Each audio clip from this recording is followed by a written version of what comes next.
Now in this continuation of our traffics discussion, we're going to talk about the later stages of this process.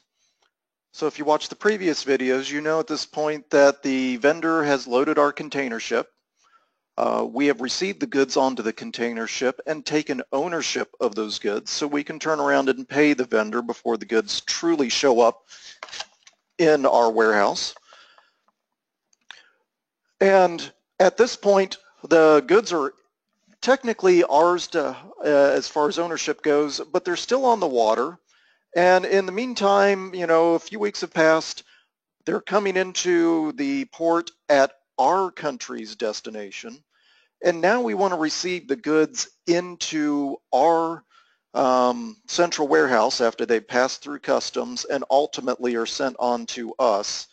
And that way we're actually completing the circle here, meaning the vendor told us what was being put in the container ship. We received those goods into the container ship and took possession of them. Now we've been waiting for the ship to arrive and put the goods into our central warehouse.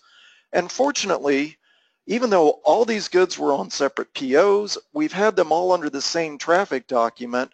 So just like I received the goods onto the ship from my traffic document, now I'm ultimately going to receive them into my central warehouse and update the POs with this last step. But once again, doing this all from the central traffic document, which is really one of the strong points about doing it this way. So as we can see, I've got 6 transfer orders out here on this traffic document.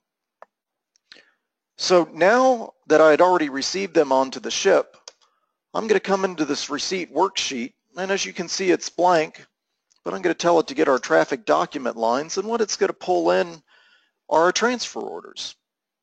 So if I was to look at the document here, drill down into it, I can even pull it up, I can see that this is a transfer order that was moving it from our port in Tianjin, where the ship was docked, into our central warehouse. So now, once again, I am assuming that because all the goods were on the ship, there's no reason to assume that all those goods didn't ultimately make it to our warehouse. You could, of course, do individual counts. But in this case, I'm going to go in here and say I'm going to autofill my quantity to receive. So you can see that we've got matching quantities here. I am going to receive all of these transfer orders, which is going to take all the inventory off the container ship, put it into our central warehouse, and truly will be available for sale at that point. So now I'm going to go ahead and post here. I'm going to say it came into our warehouse on January 15th, 2017. Done OK. As you can see, it's posting all these transfer order lines to bring them into our central warehouse. Tells me all the transfer orders have been posted. And now at this point, I am essentially done with this traffic document. It served its purpose. It allowed me to know what POs were coming in on a particular ship, receive those goods onto the ship, take possession of them, and then ultimately receive them into my central warehouse or my final location, all from this one centralized traffic document. So once again, if I were going back to my, my item,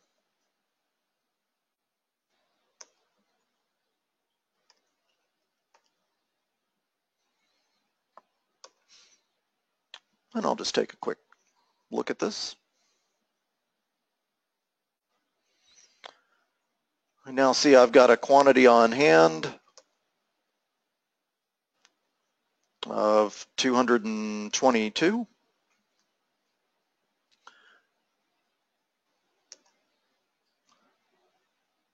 So that these are in my central warehouse, ready to go. I still have some out there on sales order and some on purchase order that'll come in at a different time. But once again, all of this activity from the time it left the vendor's possession to where they updated me, came all the way to my warehouse, I was controlling all of those purchase order activities, all the receipts, and ultimately bringing the goods into my central warehouse all through this one traffic document.